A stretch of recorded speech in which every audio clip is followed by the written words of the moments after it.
visão. Tomo tua boca,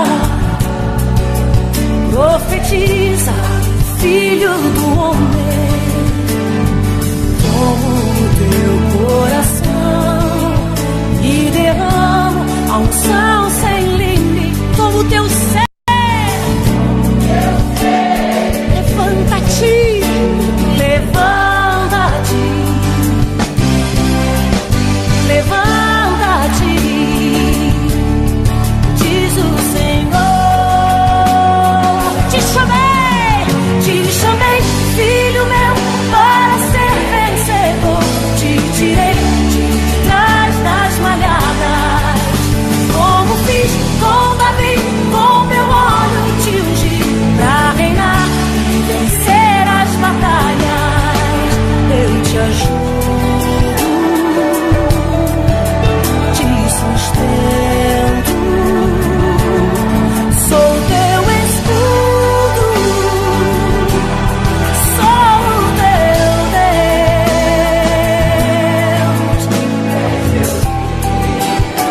Muito amado, não temas, não temas, eu mesmo, Senhor, te respaldo. Não temas, eu mesmo, Senhor, te respaldo.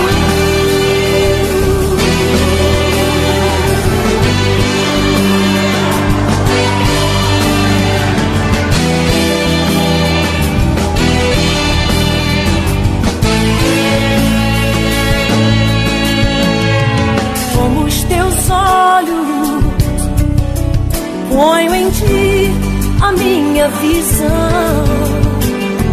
Tomo tua boca, profetiza, filho do homem. Tomo teu coração e derramo a unção sem limites.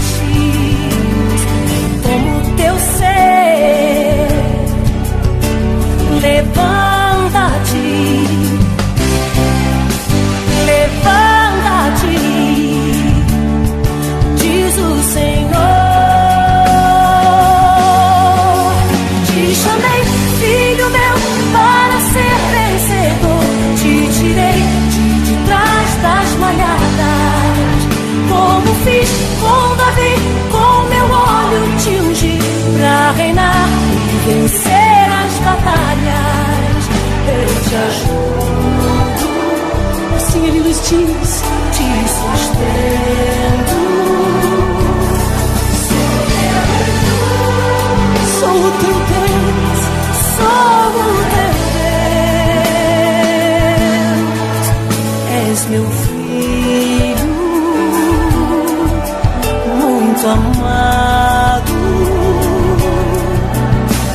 Não temas, eu mesmo, Senhor, te respaldo.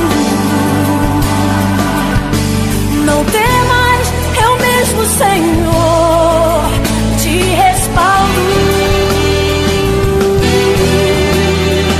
Oh Deus,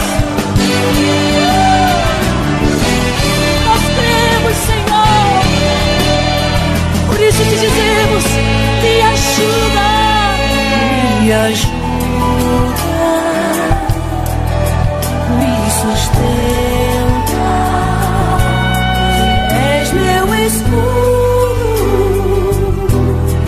és o meu Deus, o amado de minha alma, o amado de minha alma. Não temerei, pois a tua unção me respalda. Não temerei, pois a tua unção me respalda. Ou eu não temerei, pois a tua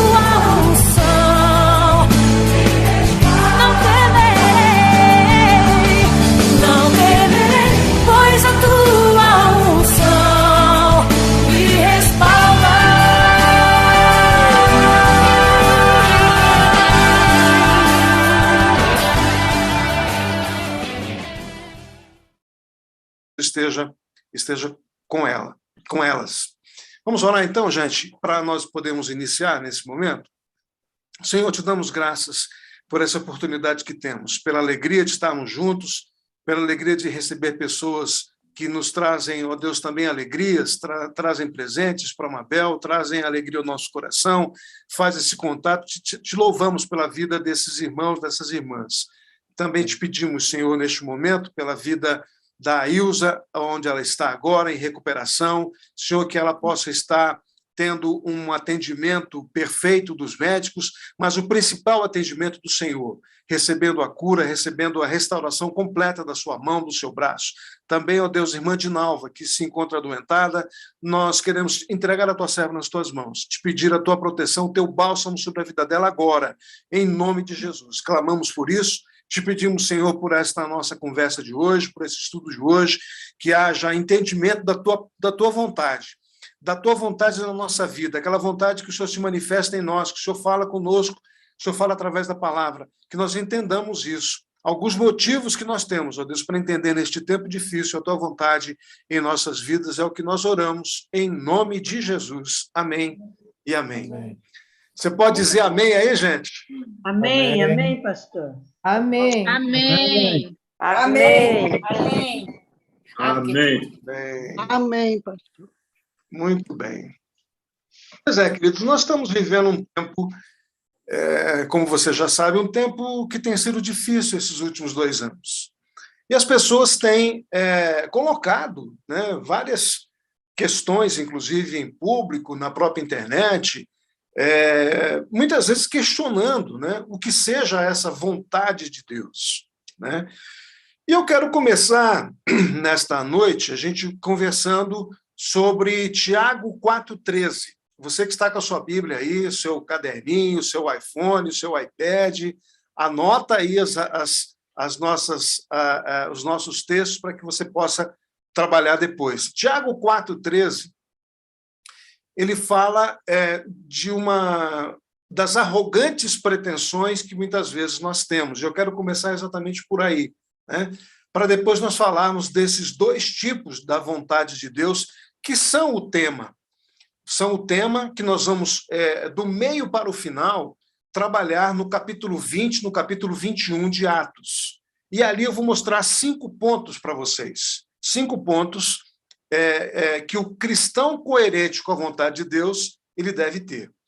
Mas antes disso, eu quero fazer essa pequena introdução que trata desse texto de Tiago, que diz assim: agora prestem atenção, vós que aclamais, hoje e amanhã iremos a tal cidade, lá nós nos estabeleceremos por 1 ano, negociaremos, obteremos grande lucro, contudo vós não tendes o poder de saber o que acontecerá no dia de amanhã. O que é a vossa vida? Sois simplesmente como a neblina que aparece por algum tempo e logo se dissipa. Em vez disso, devias dizer: se o Senhor quiser, viveremos e faremos isso ou aquilo. Entretanto, agora vós estáis vos orgulhando das vossas capacidades, e toda vanglória como essa é maligna. Então, começa por aí esse texto, onde Tiago vai implicar para aquela pessoa, para aquele irmão, que está cheio de planos, né? E que diz: vamos fazer isso e aquilo, e nós não devemos fazer isso dessa forma, não devemos fazer dessa maneira. E quando eu digo que Tiago coloca esse texto implicando para nós quem? Para os cristãos. Não adianta dizer isso para a pessoa que não conhece o Senhor, para aquela pessoa que não conhece o Senhor, como que tem o senhorio, né, de Cristo na sua vida. Então, dentro dessa ideia, é que nós vamos dizer e vamos falar que na Bíblia existem 2 significados para a vontade de Deus. Você que tem curiosidade sobre isso, você que recentemente alguém me disse que é ansioso por conhecer a vontade de Deus para a sua vida, né? Na Bíblia há 2 significados para essa vontade. Uma é a vontade soberana, aquela vontade de Deus que sempre se concretizará sem falhas. Sem falhas. E uma outra que nós vamos também trabalhar, a segunda, né, é a vontade de Deus, que é mandamento, que é um decreto, mandamento, decreto, ou seja, fazer aquilo que é correto. Ou seja, em geral, esse fazer aquilo que é correto, que está expresso como vontade de Deus na Bíblia, eu diria que, em geral, ele é desobedecido por nós, né, pelas pessoas, e particularmente por nós. Mas a Bíblia aponta essas duas vontades.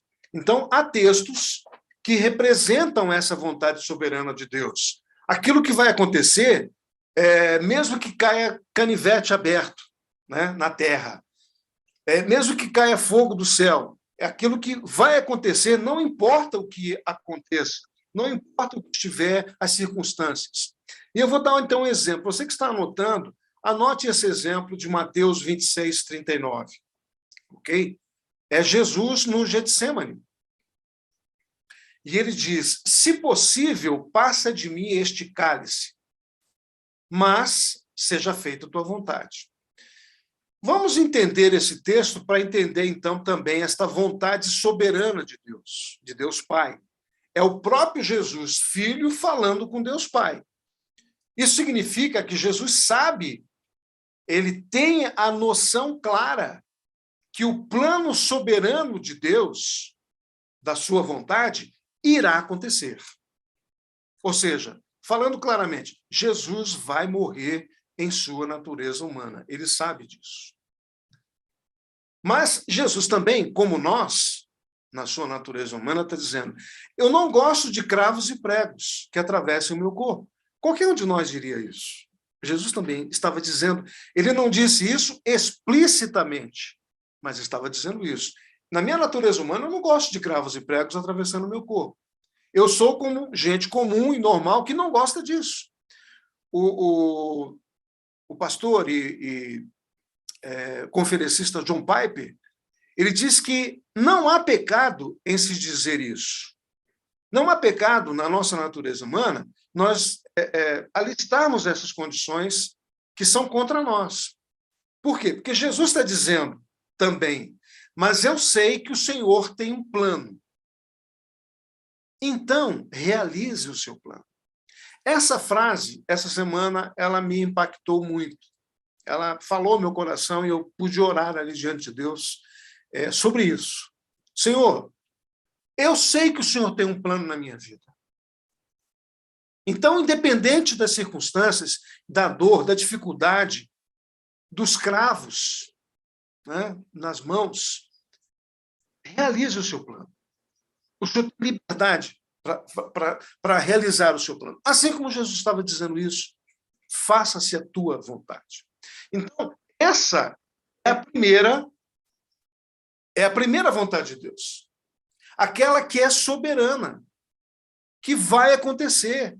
Doa os cravos nas mãos de Jesus ou não, doa em você ou não, essa vontade soberana irá acontecer com aquela pessoa alvo, com aquele irmão alvo, com aquele cristão que é alvo disso. Perfeito? Então, conosco também ocorre essa vontade de decreto, essa vontade decretada. E como é que acontece isso? Num chamado ministerial. E eu diria que eu me vi nesta questão. Num chamado missionário. No propósito de Deus juntar duas pessoas em casamento. Eu já vi isso acontecer muito próximo a mim. Num dom espiritual que é entregue a alguém, e esse dom vai se cumprir na vida daquela pessoa, nem que seja no final da vida dela. Né? E aí, quer dizer, o que devemos fazer, então, nesta diretiva da vontade soberana de Deus? Devemos fazer com Jesus. Senhor, eu sei que o Senhor tem um plano. Então, realize o seu plano. E aí, precisamos entender que nessa vontade, então, está presente o quê? O que está em jogo? Está em jogo a rendição da vontade humana. Está em jogo o bandeira branca, né? Levanta a bandeira branca e se rende.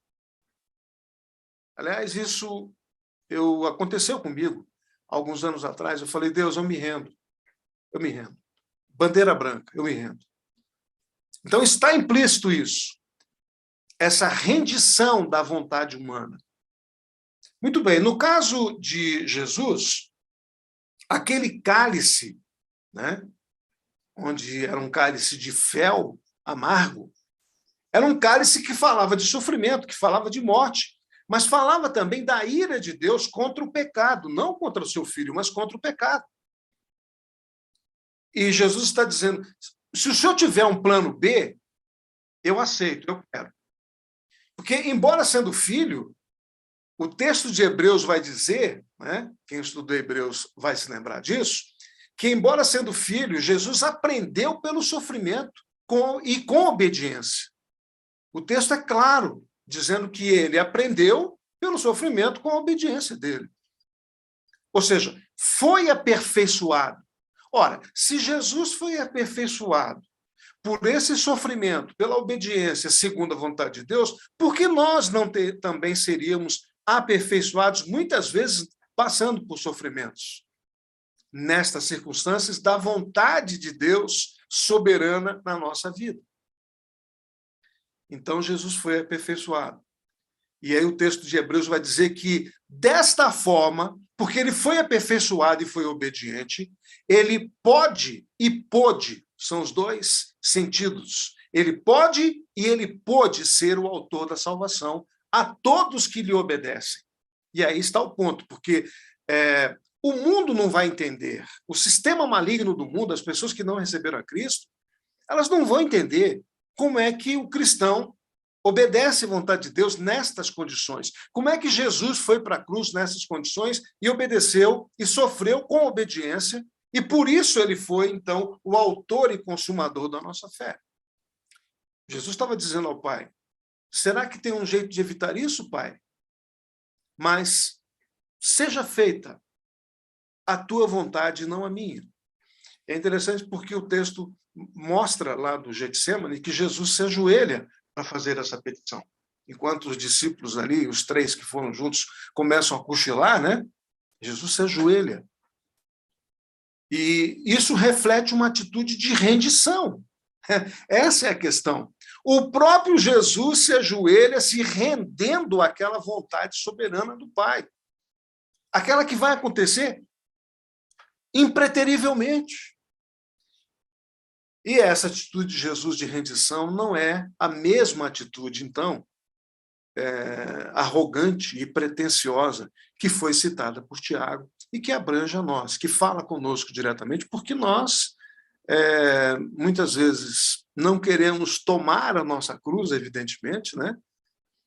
E então, a nossa fala, dentro desse contexto da vontade de Deus, se torna uma atitude arrogante, muitas vezes pretensiosa, como foi dita por Tiago. Muito bem, então eu quero compartilhar com vocês aqui. Eu quero compartilhar esse slide, que vai falar um pouquinho disso, da importância de se fazer escolhas, mas as escolhas de Deus. Quer dizer, é importante que nós escolhamos, mas escolhamos fazer as escolhas de Deus. Então, precisamos viver um evangelho e entender que nós podemos fazer escolhas, mas devemos buscar as escolhas de Deus e não necessariamente a nossa. Muita gente crente está fazendo escolhas na vida sem orar a Deus, como disse Tiago. Busca escolher a profissão, com quem vai casar, aonde vai morar, onde vai estudar, se vai mudar de cidade, se vai comprar ou se vai alugar. E depois, quando as escolhas dão errado e ficam difíceis de suportar, vem correndo, né? Buscar a Deus para dar um jeito e resolver as coisas. Então, caminhar com Deus é um privilégio. E caminhar com Deus não significa querer que Deus caminhe comigo. Assim, né? Deus, então, vindo logo atrás para consertar as bobagens que eu faço e que eu estou fazendo fora da sua vontade. Nós precisamos entender que a bênção de Deus necessariamente não está no melhor cenário. Muitas vezes nós vamos achar e pensar que a bênção, nós queremos a bênção, né? Você quer a bênção de Deus? Você quer fazer a vontade para ter a bênção, muitas vezes, o que é algo contraditório e egoísta também da nossa parte.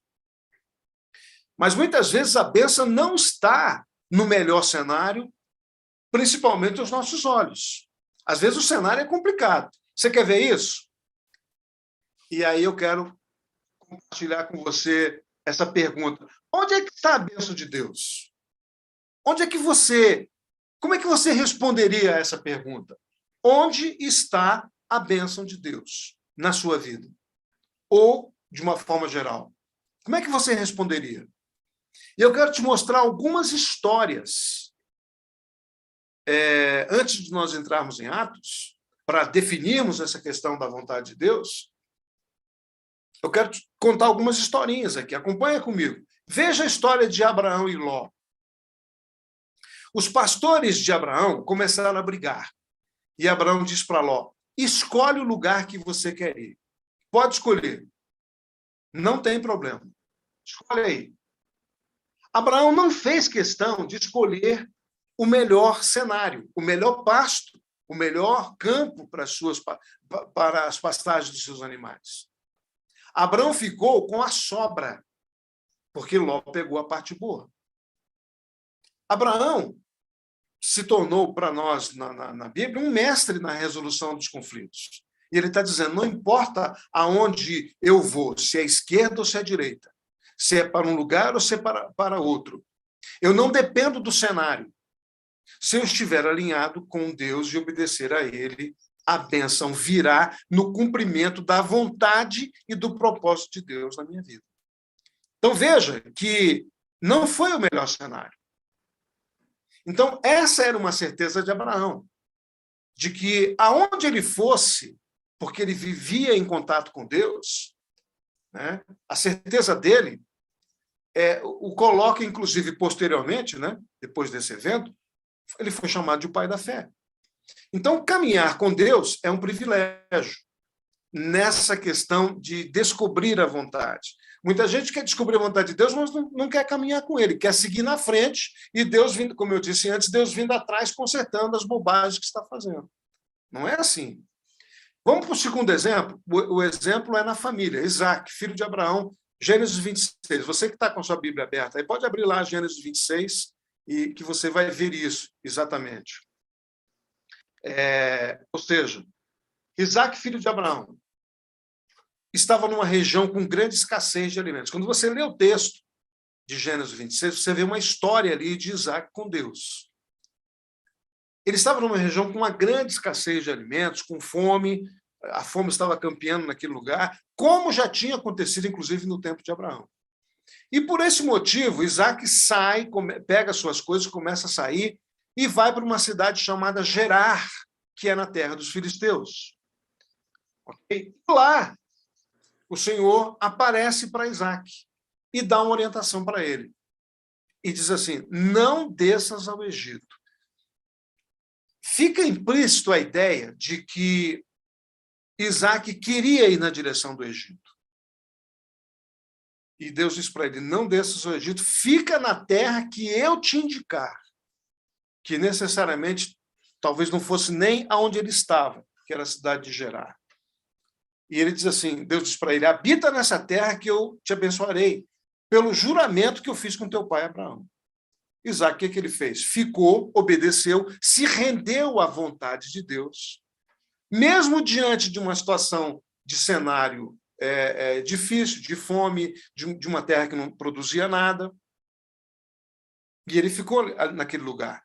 E naquele cenário de fome e de escassez, naquele ano, o texto diz que ele plantou e colheu 100 vezes mais. Nesse cenário esquisito, nesse cenário de escassez, nesse cenário de fome, nesse cenário da terra que não produzia, ele planta e colhe 100 vezes mais. Precisa ter fé para fazer isso. E ser obediente. Por quê? Porque ele estava debaixo dessa orientação e da vontade de Deus. ou seja, que era para Isaac ficar naquela região onde aos seus olhos, ele não produziria nada, aquela terra não produziria nada e não daria nada certo. Então, veja, os desdobramentos dos planos de Deus e de se atender à vontade de Deus, como neste caso de Isaac, são muito maiores do que a distância que a gente pode enxergar na vida. Às vezes a gente só consegue enxergar um palmo na frente do nariz. É como um exemplo claro disso, é como dirigir na neblina. Eu já dirigi em neblina e fiquei extremamente preocupado porque eu não via absolutamente nada na frente do carro, mesmo com os faróis ligados. Faróis, inclusive, anti-neblina. Você enxerga pouquíssimo à frente. Naquela região da Serra do Mar, em São Paulo, naquela região de Cubatão, em São Paulo, e também ali descendo para Ubatuba, quem conhece lá, que é chamado, inclusive, de Uba-chuva, por ser extremamente um local com muita neblina, inclusive, quando acontece esse período de tempo na serra ali. Mas eu e você, nós sabemos que há um Deus que sabe tudo sobre o caminho e sabe tudo sobre neblina. E conhece o que está escondido na neblina. Aplicando essa ideia sobre a questão, por exemplo, de Isaac. O pessoal do Nordeste aí acho que não sabe muito bem o que é neblina. Acho que não acontece muito por aí. Mas o pessoal do Sul sabe o que eu estou falando. Então, vejam, deixa-me compartilhar aqui para você ver o seguinte. Pedir a Deus, pedir, né, a vontade de Deus, é sujeitar-se. É sujeitar-se a Ele. Pedir a vontade de Deus é se sujeitar a ela. Então, quando você pede a vontade de Deus, né, ou diz assim, eu queria muito saber qual é a vontade, eu desejo muito isso. Entenda que quando você pede essa vontade de Deus, implicitamente é necessário se sujeitar. E nós vamos ver exatamente isso lá em Atos, no capítulo 20, no capítulo 21, com relação a Paulo. Ou seja, por quê? Porque Deus quer guiar a nossa vida. E aí vem um ponto importante. Ele quer guiar a nossa vida mesmo quando ele, Deus, não diz o que ele quer. Você já experimentou isso? Isso eu já experimentei também. Por vezes, Deus não diz claramente o que ele quer. Assim, não diz A mais B igual a... Ele não diz isso, muitas vezes. Mas o que Deus está esperando? Que nós confiemos nele. Então, precisamos entender que, ao orar, pedindo a vontade de Deus, nós estamos nos sujeitando à vontade dele. E essa vontade, ela pode ser estabelecida na nossa vida. Independente de nós de sermos, né, seres pensantes, inteligentes, porque, claro, nós devemos, sim, fazer a medida, mensurar as nossas escolhas. Mas aí Provérbios vai dizer exatamente o seguinte, que o coração do homem pode fazer planos. Você conhece isso, né? O coração do homem pode fazer planos, mas a resposta certa vem dos lábios do Senhor. Então, nós devemos esperar a palavra final de Deus. Você que está aí em dúvida sobre a vontade de Deus na sua vida, a receita, digamos assim, está aqui. Devemos esperar a palavra final de Deus, esperar até que haja clareza, convicção, ter o selo, ter o aval, uma sinalização clara de que Deus está junto daquela situação, está nos levando àquela circunstância ou situação para não pegarmos o caminho errado. E sim, essa é a vontade de Deus. A bênção de Deus nessa questão da sua vontade na nossa vida, ela está guardada no cumprimento do propósito dele. E nós vamos ver isso em José. Aonde que José, aquele jovem hebreu que se torna escravo, vendido ao Egito para a casa de Potifar e depois ainda vai para a cadeia? Será que esse era o cenário que você escolheria? É claro que não. Né? E alguém vai dizer, mas isso não é vontade de Deus. E aí eu me pergunto, será mesmo que não era a vontade de Deus? Será que Deus não era capaz de lidar com as circunstâncias daquele jovem escravo vendido para casas de Potifar, tentado por uma mulher e que vai para a cadeia de forma injusta?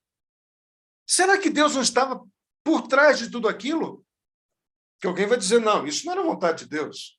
Eu discordo. Porque tudo que ele fazia, inclusive na prisão, você lê o texto?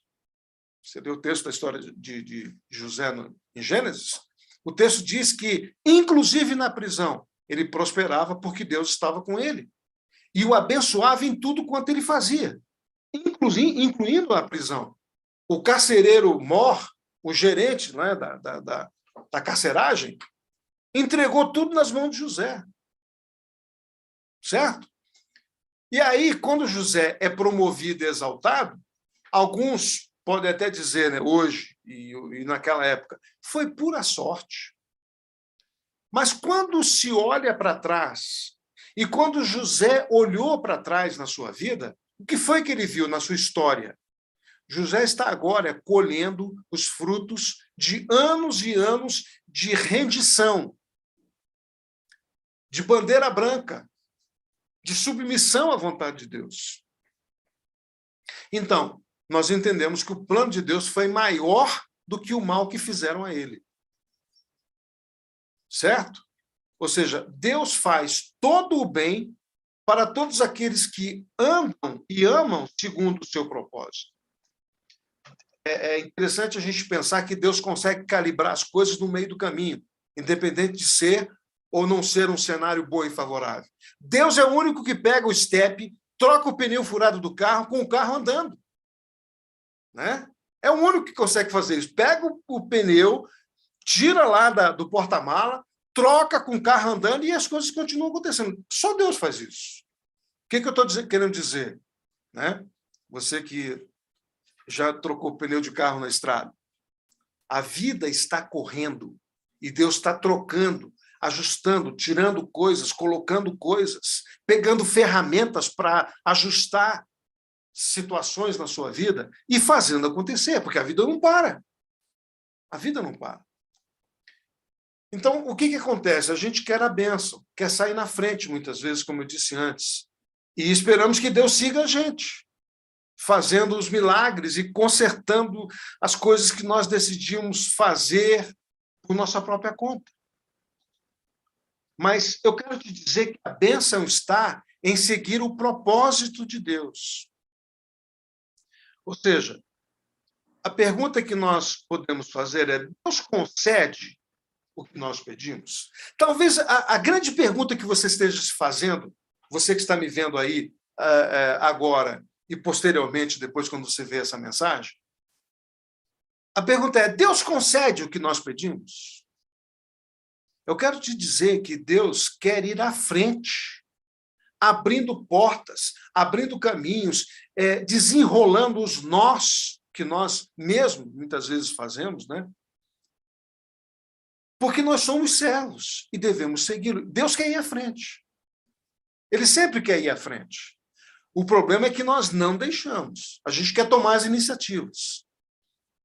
Então, veja, deixa eu falar claro aqui para você. Deus não segue caprichos e gostos pessoais. Não segue. Né? Quem faz isso às vezes é mãe, pai, marido, esposas. Fazem isso, às vezes. Às vezes. Deus não segue caprichos e gostos pessoais. Ocasionalmente, olha o meu advérbio, ocasionalmente, pode ser que, orando a Deus, ele nos conceda o que nós queremos. Mas eu quero te dizer que isso nem sempre é uma verdade. O que é verdade nessa questão? É que a oração, entenda isso, a oração é o ambiente onde Deus consegue de nós o que Ele quer. Você pede isso, e pede aquilo, e pede emprego, e pede esposa, e pede trabalho, e pede mais dinheiro, mas naquela oração, o que Deus está formatando naquela oração é o ambiente onde Ele vai conseguir de você o que Ele quer. E não necessariamente aquilo que você está pedindo, como diz o próprio texto, né?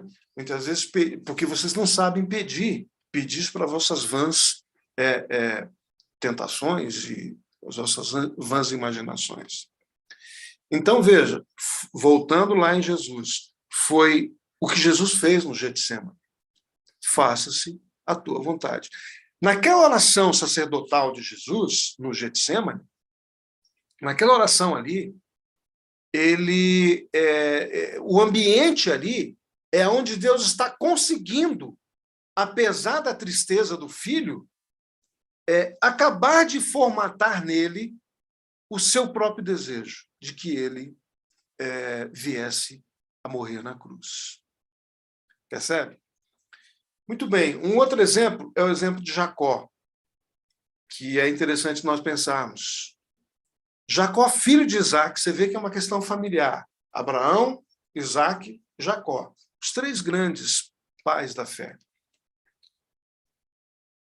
Jacó está no vale do Ribeiro de Jaboque. E ele se encontra e fala para Deus. E eu vou resumir aqui. Ele diz assim: não te deixarei ir até que me abençoes. Sabe o que Jacó está dizendo? Deus, deixa a tua bênção e o teu valor comigo, e depois, se o senhor quiser ir embora, pode ir. A tua presença pode ser dispensada. E às vezes nós agimos assim, como Jacó. Nós queremos a presença do Deus da bênção. E Deus conhece o nosso coração. Né?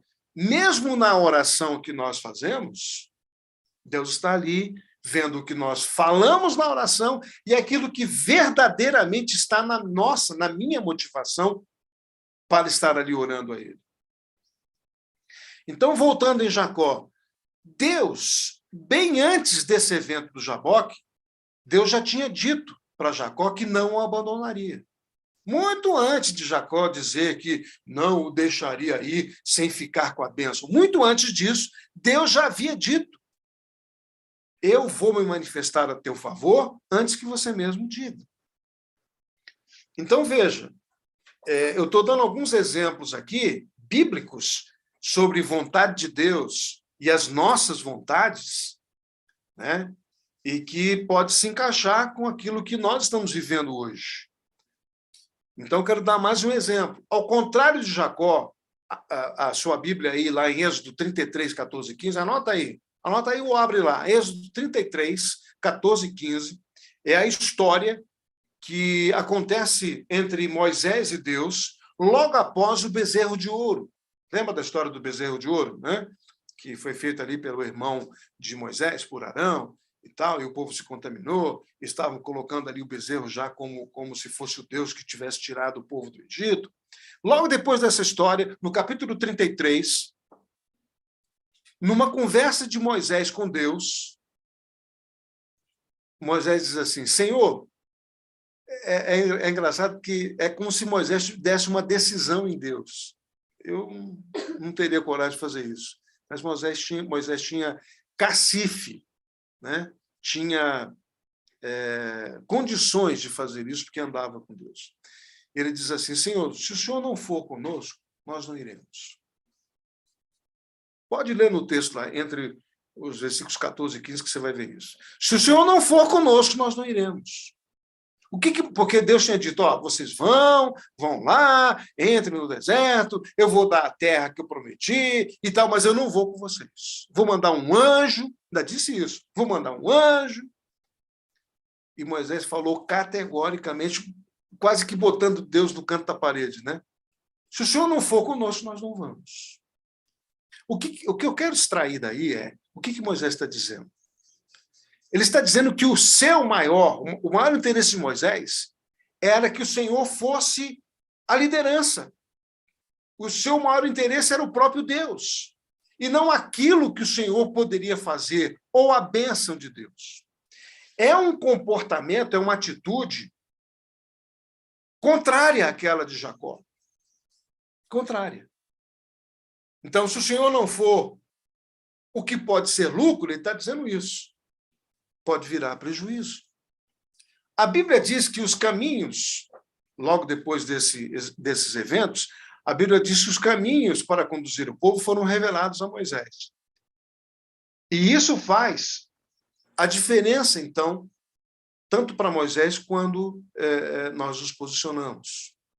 Nós não precisamos de condições favoráveis, de cenários maravilhosos, de cenários ótimos da vida para fazermos a vontade de Deus. Nós precisamos apenas de submissão, de rendição, de bandeira branca à vontade dele.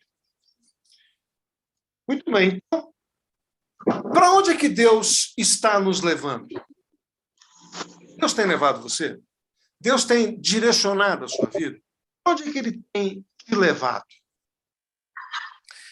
E eu quero fazer aqui uma alusão a isso, né? Não é que nós saberemos tudo, o tempo todo, para onde Deus está nos levando. Mas se nós tivermos submissão e dissermos de todo o nosso coração, Senhor, faça a sua vontade, isso dá o direito a Deus de tomar as rédeas da nossa vida e seguir à frente e não atrás, atendendo caprichos, né, e nossas vontades. Quando nós temos essa atitude, Deus dá o direito, nós damos o direito a Deus de tomar as rédeas da nossa vida e nos conduzir para aquilo que Ele preparou para nós. Percebe a diferença? Quer dizer, a nossa escolha, se você quiser falar de arbítrio, né, a nossa escolha, o nosso arbítrio está nisso, nessas condições que eu acabei de falar.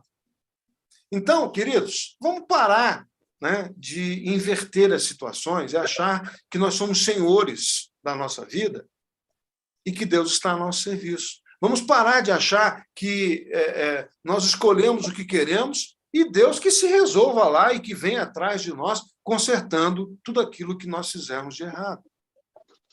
Perfeito? Vamos agir de forma correta. Vamos agir de forma certa, segundo o plano de Deus.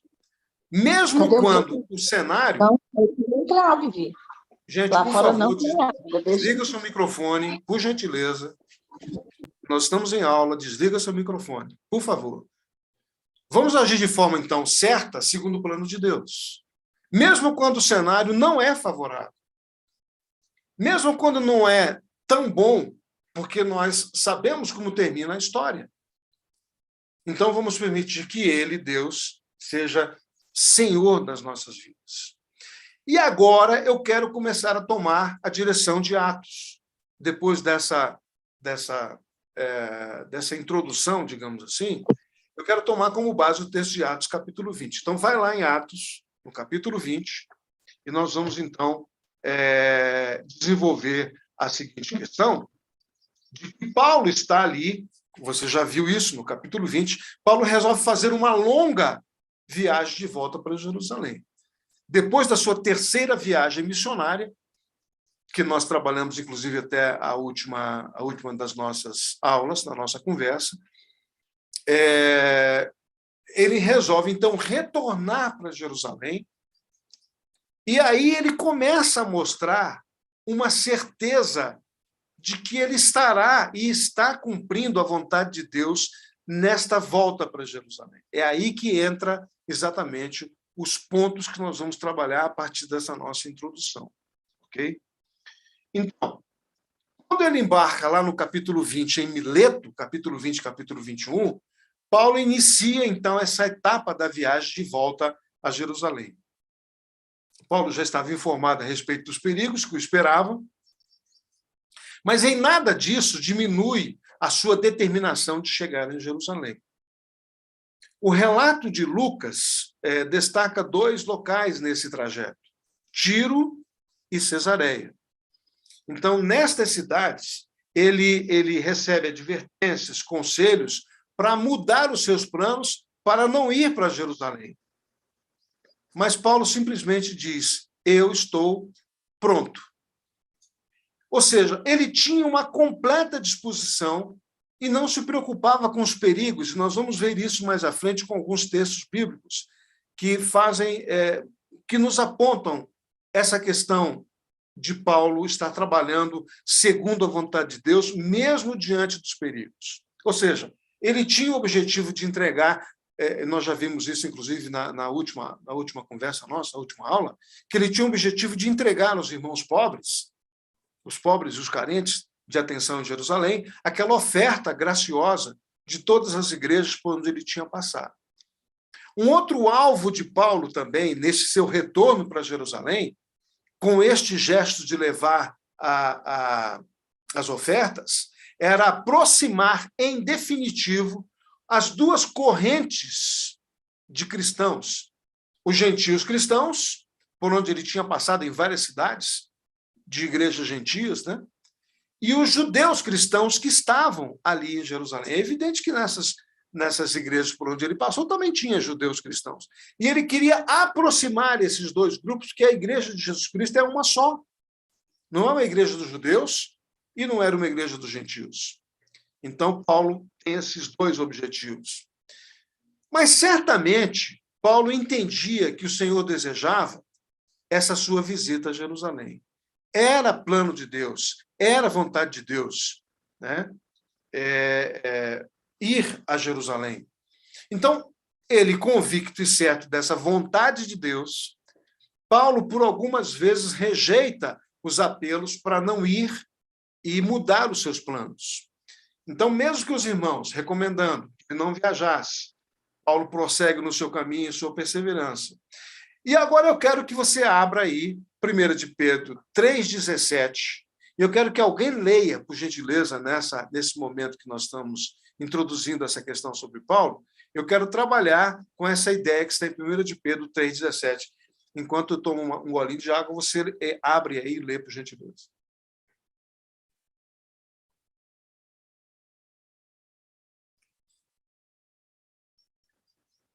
Primeiro de Pedro 3,17, pode ler.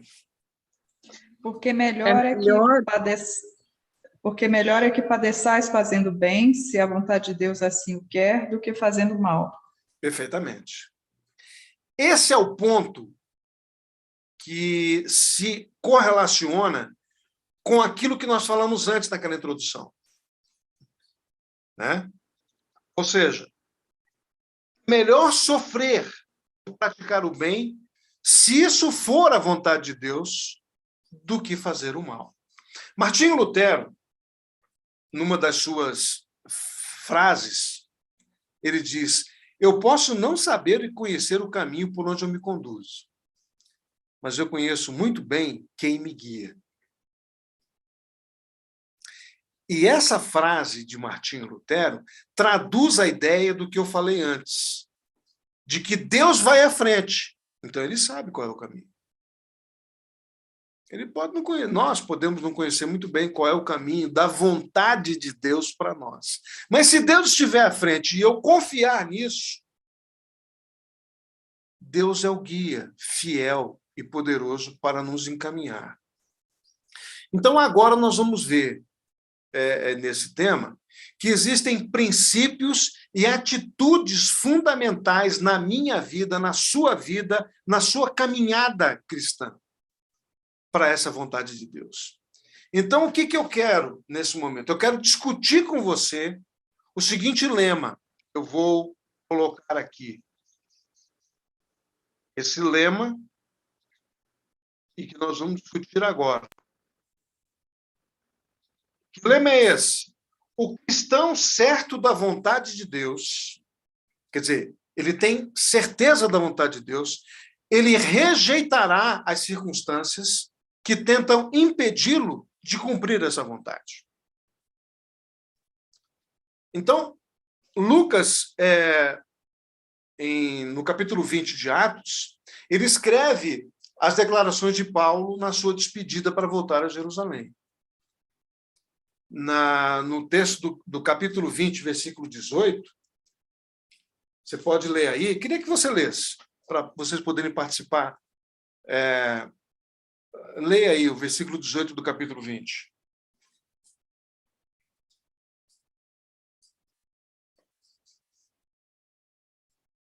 Vamos lá, pessoal? E logo que Atos. chegou junto dele, disse-lhes: Vós bem sabeis, desde o primeiro dia em que entrei na Ásia, como em todo esse tempo me portei no meio de vós, 19. servindo ao Senhor com toda a humildade e com muitas lágrimas e tentações que pelas ciladas dos judeus me sobrevieram.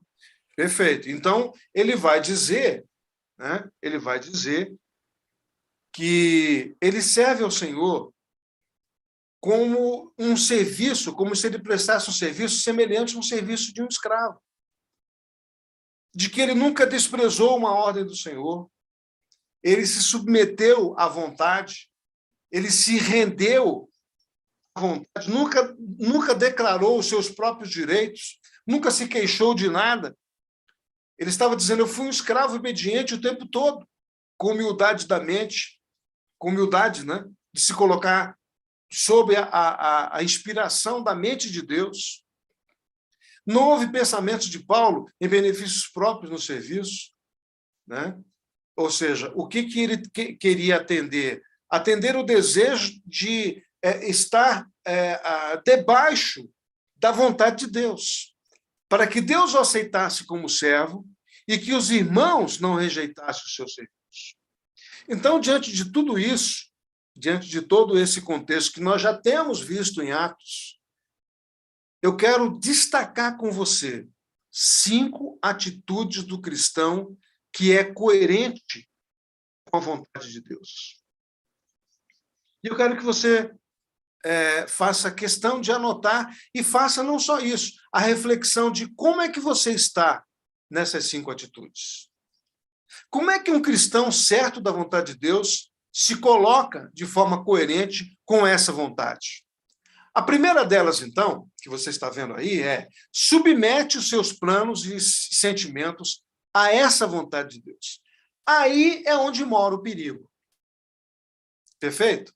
Porque os nossos planos e os nossos sentimentos, principalmente as nossas emoções, a nossa condição volitiva, assim como Isaac, naquele texto lá, que ele olhou para o cenário, para aquela região, para aquela terra, e falou: isso aqui não vai dar nada. Essa terra está seca, não tem chuva, a fome está campeando, como é que eu vou ficar aqui? E Deus disse: fica aí. Então, veja que a primeira atitude desse cristão coerente, e aí eu diria para você que muitos de nós somos incoerentes com a vontade de Deus. Quando eu digo cristão coerente, é porque muitas vezes nós somos incoerentes. Porque não nos submetemos aos seus planos, porque os nossos sentimentos, né, a nossa emoção está comprometida com outras circunstâncias. Ou seja, e aí você que tem dúvidas, pessoas me perguntam às vezes: mas como é que Deus fala? Como é que eu não consigo discernir bem como é que Deus fala? Eu quero te dizer que a vontade de Deus, em muitas circunstâncias da nossa vida, como cristão coerente, esse detalhe é importante, essa vontade se expressa nos nossos desejos. Olha lá o capítulo 19, volta lá no capítulo 19 de Atos, no versículo 21, e leia aí, por gentileza. Agora eu quero que vocês participem comigo, por favor. 19, 21, leia aí. E cumprida estas coisas, Paulo propôs em espírito ir a Jerusalém, passando pela Macedônia e pela Acaia, dizendo: depois que houver estado ali, importa-me ver também Roma. Eu quero destacar nesse versículo essa fala que diz assim: Paulo propôs em seu espírito. Paulo resolve em seu espírito. Aí você faz aquela pergunta: mas pastor, como é que é isso? Como é que a gente resolve no espírito? Como é que a gente propõe as coisas assim? E isso é a vontade de Deus? A resposta exatamente está nesse item 1.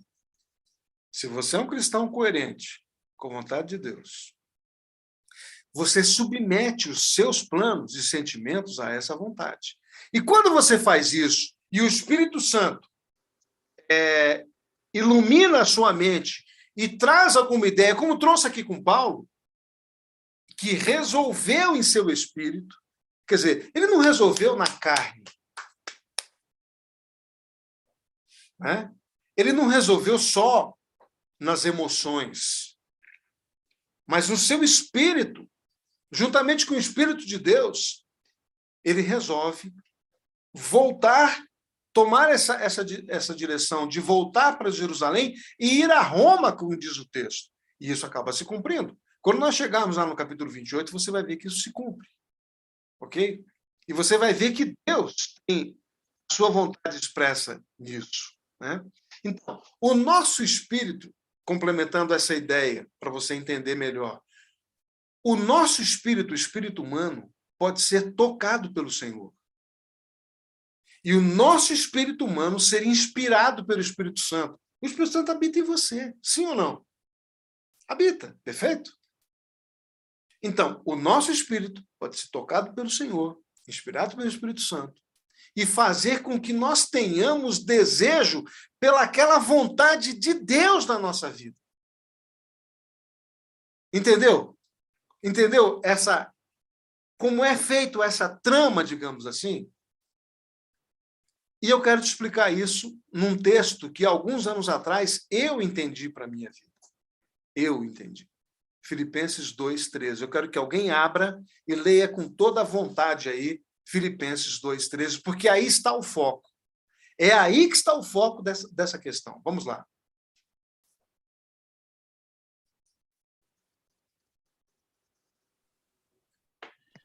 Filipenses 2, 3 ou 13? Pastor, 2:13. 13. 13. Assim, 13. Porque Deus é quem efetua em vós tanto o querer como o realizar, segundo a sua boa vontade. Qual é esse querer? É o querer, é você desejar e querer a vontade de Deus. Eu confesso que há 20 anos atrás, eu não queria o que Deus queria para a minha vida. Sério. Eu não queria. Vou dizer claro, eu nunca quis ser pastor. Nunca. Aliás, eu posso confessar aqui, com arrependimento, que eu desprezava o fato de ser pastor. Eu desprezava. Eu posso confessar meu pecado aqui, porque eu já me arrependi dele. Eu não queria o que Deus queria. O que Paulo está dizendo aos Filipenses, no capítulo 2, versículo 13, é de uma profundidade que você precisa entender na sua vida, aplicar na sua vida. É Deus quem vai produzir em você o querer a vontade dele, que você não quer. Pronto, está aí. Vou falar mais claro. Você, crente, que não quer fazer a vontade de Deus, 2 pontos. É Deus que vai produzir em você a vontade de querer fazer a vontade dele. Entendeu? É ele que vai produzir. É ele que vai produzir o que você querer, como eu depois quis e quero hoje fazer a vontade de Deus. Mas não somente querer, mas o realizar. Veja, são 2 verbos de ação, como todo verbo. Uma coisa é querer, outra coisa é realizar. Uma coisa, outra coisa. Sim ou não? É. Então, Paulo entendia isso, tanto que ele escreveu. E o foco da questão, né, desse cristão coerente com a vontade de Deus e que se submete, então, os seus planos, os seus sentimentos, as suas emoções, as suas vontades, a esta vontade superior, a essa vontade soberana de Deus, então, ele vai fazer isso pensando nesse texto aqui. e dizendo: Deus, eu conheço o texto de Filipenses, da tua palavra, que diz que é o Senhor que produz o querer. Então, eu quero que o Senhor produza em mim o querer. O querer fazer a tua vontade, não a minha, que a minha é outra. A minha vontade é outra, Senhor. Então, primeiro, produz em mim o querer, para que eu também realize segundo aquilo que tu queres. Você percebeu? Eu acho que isso explica muita coisa para muita gente que tem dúvidas sobre a vontade de Deus. No caso de Paulo, a vontade de Deus, ela se expressa nas suas próprias considerações.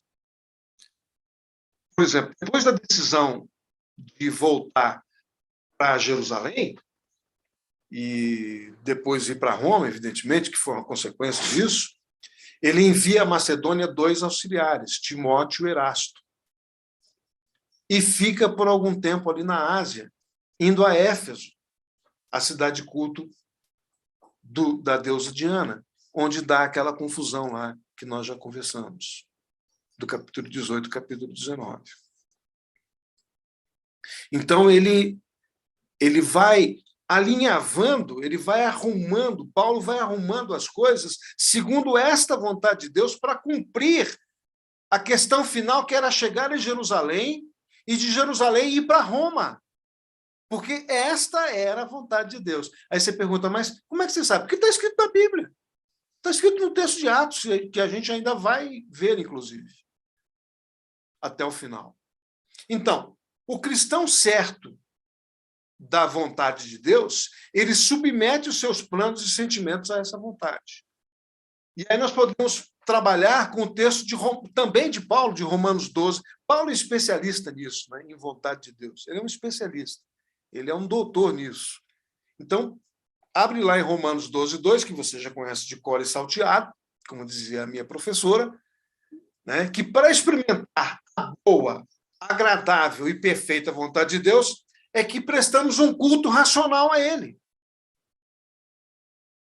Eu estou invertendo a ordem para você perceber que para experimentar essa boa, agradável e perfeita vontade de Deus é que nós prestamos um culto racional, um culto da razão.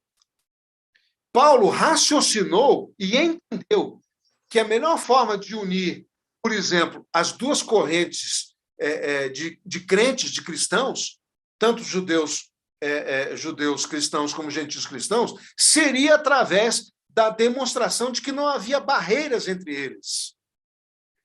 A partir, por exemplo, dessa questão das ofertas que foram levadas e principalmente recolhidas, né, nas igrejas gentias.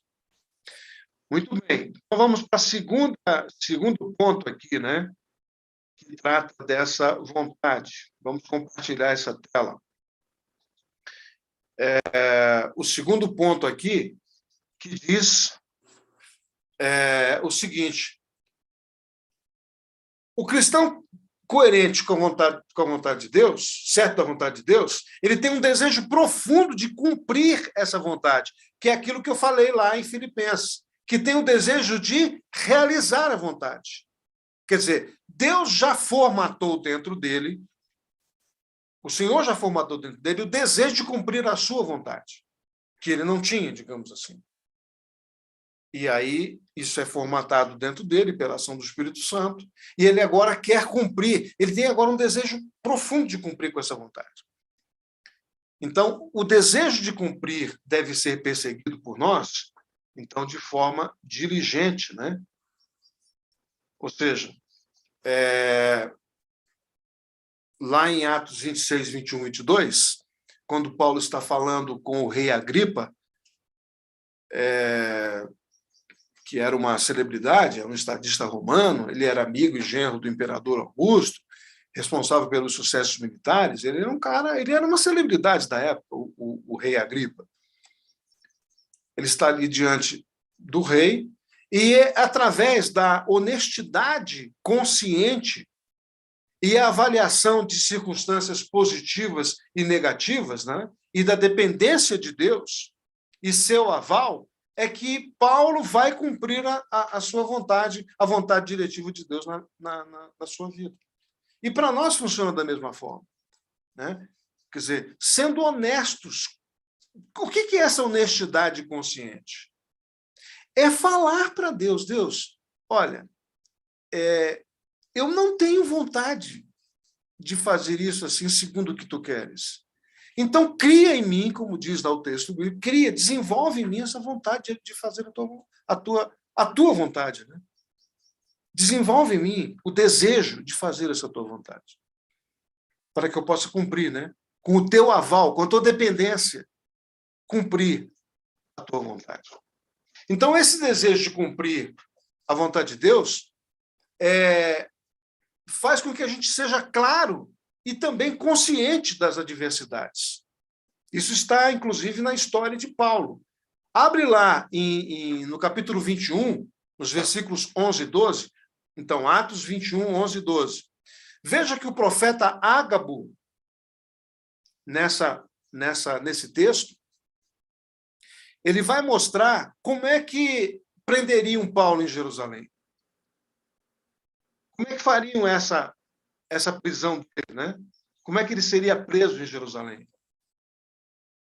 Então, isso é uma adversidade. E Paulo está longe de Jerusalém. Ele ainda está ali na sua viagem de volta, e o profeta já está dizendo que aconteceria isso. Então, nós podemos estar conscientes que aquele objetivo final, como foi com Paulo, vai trazer adversidades, mas o que importa é completar a carreira e o serviço recebidos, como foi com o caso de Paulo. No capítulo 20, versículo 24, você pode ver aí, você pode abrir sua Bíblia e ler, que no versículo 24 ele vai dizer: mas em nada eu tenho a minha vida como preciosa. Quer dizer, ele não coloca a questão dessa forma, né? Então, veja, o terceiro ponto aí da nossa alocução. Anote aí o terceiro ponto, então, que nós vamos ver aqui agora. O terceiro ponto é: as atitudes que o cristão coerente tem com a vontade de Deus, quando ele é certo dessa vontade, ele rejeita os apelos para desobedecer a Deus. Rejeita os apelos para desobedecer à vontade de Deus. Percebe? Isso não acontece conosco? Acontece. Acontece, às vezes, em família, acontece com os irmãos, acontece, às vezes, na própria igreja que nós estamos, né? Ou seja, rejeita desobedecer mesmo diante de recomendações amigáveis. Às vezes é gente amiga, é gente perto de nós, são irmãos na fé que falam, às vezes a própria família diz: não, isso não é assim não, não vai não, que isso vai dar errado. E lá no capítulo 21, versículo 4, abre lá no capítulo 21, Atos, pode ler aí, por gentileza, versículo 4 do capítulo 21. E achados discípulos ficando ali 7 dias, e eles, pelo Espírito, dizia a Paulo que não subisse a Jerusalém. Olha só, queridos, é interessante porque o texto diz que pelo Espírito, e não é com E maiúsculo, é o Espírito Santo, que estava falando para aqueles irmãos, dizendo: Paulo, não vá para Jerusalém, você vai, né? Você vai ser preso, você vai sofrer, você vai ter dificuldades ali. Mas veja que Paulo manteve firme o propósito, apesar dessas adversidades que já estavam profetizadas, digamos assim. No caso de Paulo, em Listra, em Filipos, em Éfeso, já tinha acontecido também situações como essa. Nós lembramos da história de Filipos, né? Do carcereiro de Filipos, da prisão de Paulo, com os pés presos ali no tronco, que nós falamos na aula passada. Muitas situações como essa ele já tinha vivido. O Espírito Santo avisou. É interessante pensar que, da mesma forma como o Espírito, digamos, falava com esses irmãos para avisarem Paulo, esse mesmo Espírito avisava Paulo de que ele enfrentaria cadeias e tribulações. Mas ele prefere, então, não atender aos irmãos e aos amigos. Isso tem um significado aí, né? Ele rejeita desobedecer à vontade de Deus, mesmo diante de argumentos espirituais. E aí eu quero citar isso para você, né? Porque, às vezes, o argumento espiritual, né, alguém vai dizer, não, isso não é a vontade de Deus. Querido, quem tem que ter certeza da vontade de Deus, naquilo que Deus colocou no seu coração e formatou, forjou no seu coração, é você. É você que tem que ter essa certeza. E não alguém que está fora, às vezes, do processo. Muito bem, indo em frente, a quarta consideração do cristão certo da vontade de Deus. Então, esse cristão, ele promove a edificação dos irmãos ao cumprir essa vontade de Deus. Então, ao cumprir a vontade, o que acontece? Quer dizer, quando ele realiza a vontade de Deus, ele proporciona alegria, regozijo aos irmãos, comunhão e alegria, que são decorrentes exatamente disso, né? Desse cumprimento. Ou seja, ele alcança os resultados que trazem edificação aos irmãos. Romanos 15, 25, 28, você também pode anotar aí, e se quiser pode abrir sua Bíblia. Romanos 15, 25, 28 fala exatamente desse objetivo de Paulo para levar as ofertas para os crentes pobres. E segundo aos Coríntios, capítulo 1, de 15 a 17, tem uma história interessante aí também. Olha só que história interessante em 2 Coríntios, capítulo 1, 15 a 17. Paulo, nesses versículos, ele está explicando aos irmãos de Corinto, irmãos ofendidos, eu diria assim. Irmãos ofendidos da cidade de Corinto, porque Paulo não foi ficar com eles durante o inverno, não foi passar o inverno com eles. Havia sido acordado por Paulo anteriormente de que nessa viagem de volta ele passaria pelo menos uns 2, 3 meses fazendo um trabalho ali, como Paulo sempre fazia, implantava a igreja, saía para outras cidades e depois voltava para consolidar os irmãos ali. E Paulo fez um projeto, um plano, né, um plano dele, de passar ali 2 ou 3 meses em Corinto. Isso está em 2 Coríntios 1, 15 e 17. E os irmãos ficaram ofendidos quando Paulo falou que não iria. Paulo mudou os planos. E aí, lá no capítulo, nesse versículo 17, no finalzinho do texto, Paulo vai invocar a Deus, vai colocar Deus como testemunha para poupar os irmãos da igreja, dizendo, olha, eu não vou aí porque eu estou poupando vocês, porque eu estava atribulado, estava com angústia no coração, pelos conflitos que estavam acontecendo na igreja e pelas tribulações que eu estava passando aqui também, e eu resolvi não ir e poupar vocês disso. Então, Paulo faz, na sua defesa, a seguinte pergunta. Inclusive, no texto, você vai ver isso. Eu faço planos como um homem mundano? Como um homem carnal? E ele está falando de quê? Da vontade de Deus e da sua própria vontade. Então, mesmo não indo, Paulo está edificando os irmãos por carta. E isso tem a ver com essa proposta, né? A proposta de promover a edificação, de que o cristão coerente com a vontade de Deus, ele promove essa edificação dos irmãos, ao cumprir essa vontade de Deus. Voltando em Paulo, ele está edificando. E mais, Paulo está edificando a nós hoje, porque o texto acabou ficando relatado, descrito para nós, e nós estamos conversando sobre esse assunto hoje. Ou seja, Paulo está objetivando ser uma bênção. E, claro, quando ele conquista o seu objetivo de chegar a Jerusalém, ele está também atendendo à recomendação dos líderes da igreja, e o texto vai dizer que ele faz voto. E eu queria que você abrisse sua Bíblia agora, eu quero explicar alguma questão sobre essa questão do voto, que eu acho que é importante. Atos 21, 20 e 26, eu queria que alguém lesse esse texto, por gentileza. Atos 21, 20 e 26. Faça essa leitura, por gentileza. Posso ler, pastor? Pode ler à vontade. Ouvindo, deram eles glória a Deus e lhe disseram, bem, vês, irmão, quantas dezenas de milhares há entre os judeus que creram e todos são zelosos da lei. Aí vai direto para o 26. Não. Vai seguindo. 20 e 26. Tá. Ok. E foram informados a teu respeito que ensinas todos os judeus entre os gentios a apostatarem de Moisés, dizendo-lhes que não devem circuncidar os filhos, nem andar segundo os costumes da lei.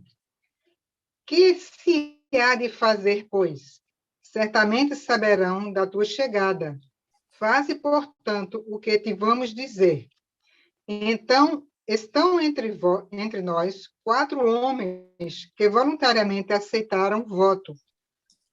Toma-os, purifica-te com eles e faze a despesa necessária para que raspem a cabeça e saberão todos que não é verdade o que se diz a teu respeito.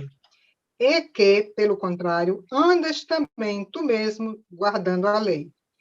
Quanto aos gentios que creram, já lhes transmitimos decisões para que se abstenham das coisas sacrificadas a ídolos, do sangue, da carne de animais sufocados e das relações sexuais ilícitas.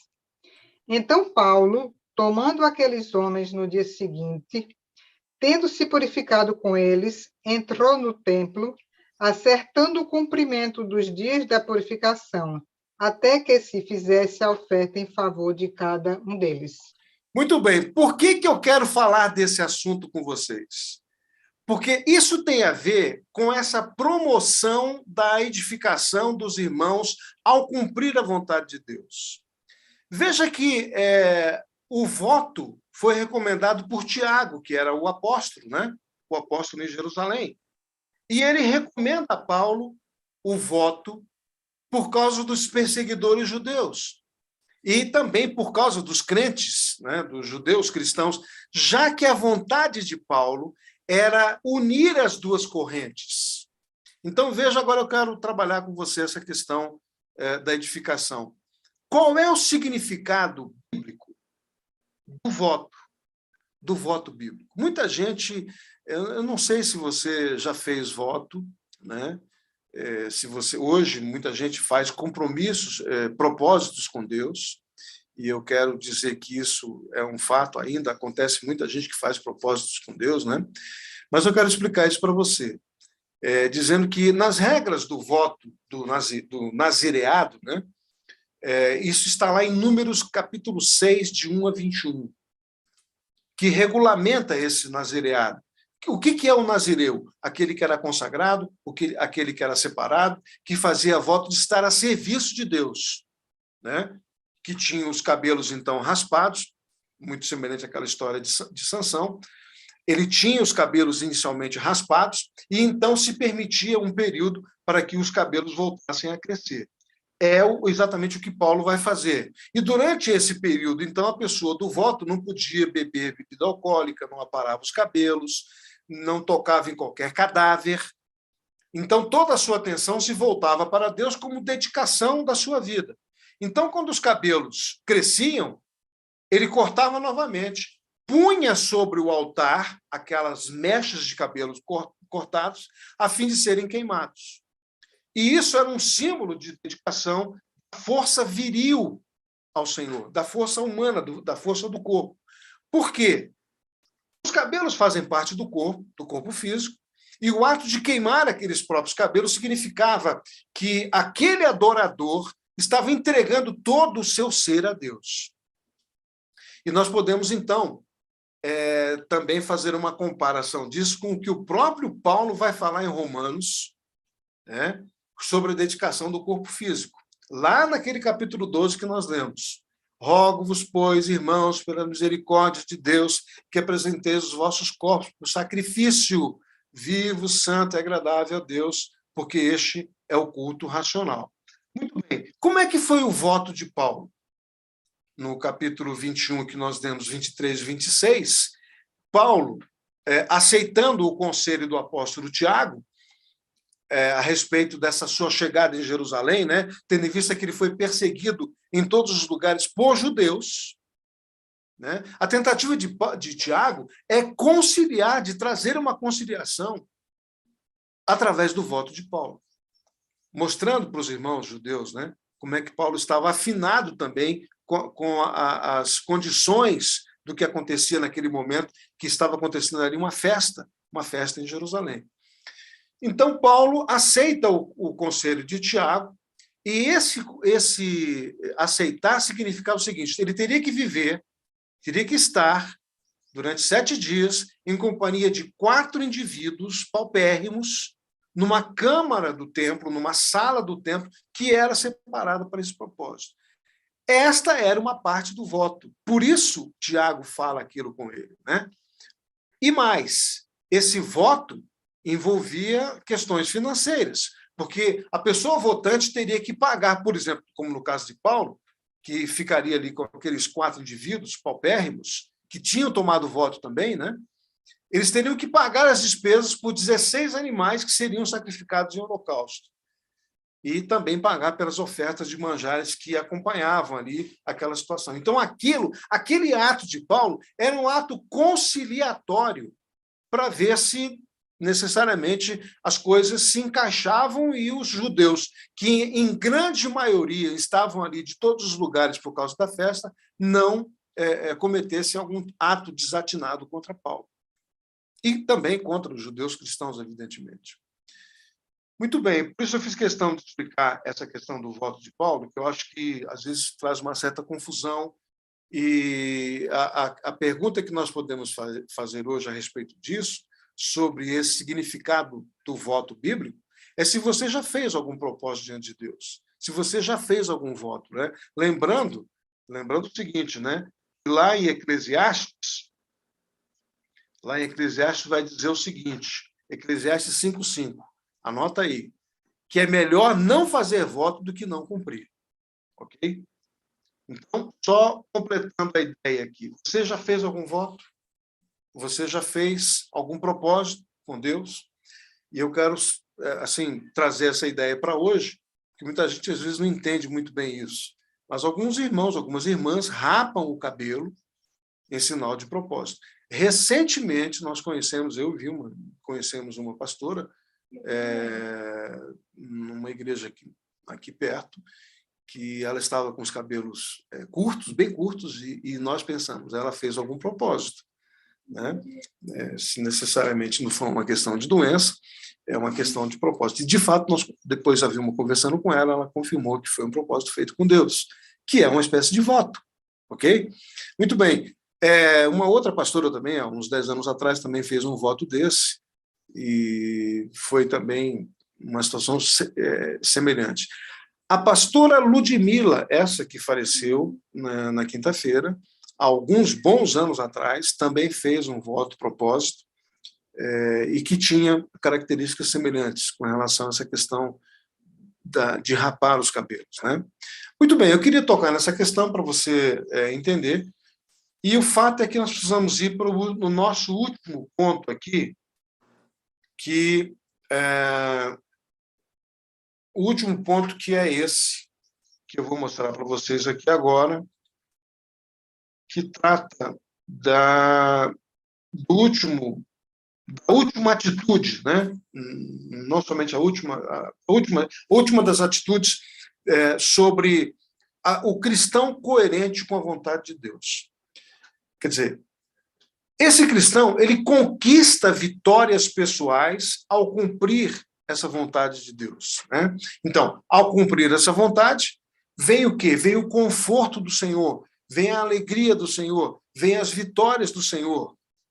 Lá no capítulo 26 de Atos, nos versículos 17 e 18, tem uma palavra do Senhor Jesus que aparece para Paulo, né? Exatamente, ele relata o fato quando o Senhor aparece para ele na estrada de Damasco, trazendo conforto, fazendo com que ele se levantasse e iniciasse conquistas de vitórias na sua vida pessoal, ao cumprir a vontade de Deus. O desejo de Paulo, então, era visitar e ministrar aos crentes em Roma. Lembra que eu falei que ele iria para Jerusalém, mas que de Jerusalém ele iria para Roma, exatamente porque esta era também a vontade de Deus. Isso está lá no capítulo 23, no versículo 11, quando o Senhor se levanta ali para animá-lo, né? Se mostra a ele para animá-lo em relação a essa ida a Jerusalém, porque era propósito de Deus, era vontade de Deus na sua vida. Então, mesmo diante das adversidades, no caso Paulo, né? Prisão, confronto com várias pessoas e com autoridades, inclusive do Sinédrio, mesmo diante disso, a conspiração dos judeus contra ele, Paulo é confortado diante dos novos desafios e ele mantém essas conquistas pessoais, né, de poder falar, inclusive, para autoridades, para reis, para lá em Roma também, quando ele vai chegar em Roma, né, ele também conquista ali vitórias pessoais nesse sentido. Muito bem, então, mesmo preso em Jerusalém por 2 anos, e com naufrágios sofridos, Paulo cumpre a vontade de Deus ao pregar aos gentios, aos reis, às autoridades daquela época, sendo nesse momento e também revigorado pelo Senhor. E veja, esta era a vontade de Deus. Mas Paulo alcança vitórias pessoais. Qual foi o outro apóstolo, qual foi o outro homem de Deus naquela época, ou mulher de Deus naquela época, que falou para aquelas autoridades como Paulo pôde falar, né? Então, vitórias pessoais. Eu quero, exatamente dentro desse contexto da nossa conversa, partir para uma conclusão com você. Concluir o seguinte: no meio cristão, várias vezes, nós discutimos a respeito do livre-arbítrio, né? E o fato do homem poder, então, escolher ali o seu caminho e achar que faz isso muito bem e tal. Eu quero dizer que Deus põe diante de nós os caminhos que se dirigem para a vida, né, ou para a morte. O fato é esse. Ele coloca diante de nós os caminhos que dão para a vida e que dão também para a morte. Mas o que é importante a gente entender que a vontade de Deus é que ele aguarda, ele espera que a gente saiba escolher a vida. Então, as duas possibilidades estão diante de nós. Mas ele aponta o que ele quer. Ou seja, que nós escolhemos a vida. E mais, aquilo que eu falei antes, há a possibilidade de que Deus faça com que nós desejemos a vontade dele. É claro que a gente tem direito de escolha. Nós ainda temos direito de escolha. Mas ele espera que nós possamos, então, fazer a sua vontade soberana. E eu quero, nesse momento, ver com você algumas questões dessa realidade que nós falamos hoje, né? Como um cristão certo da vontade de Deus, que você eu espero que você esteja nesse caminho, né? Nessa direção, você tem submetido os seus planos e os sentimentos, as suas emoções ao Senhor, aquilo que nós conversamos antes? Você está promovendo a edificação dos irmãos através da vontade de Deus na sua vida? Eu diria que uma das metas, um dos objetivos de Deus comigo foi exatamente isso.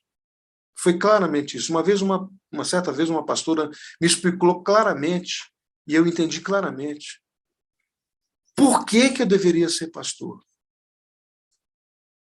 Até então, eu não entendia isso. Eu achava que eu era apenas um mestre, que eu era um professor, e que estava bom desse jeito.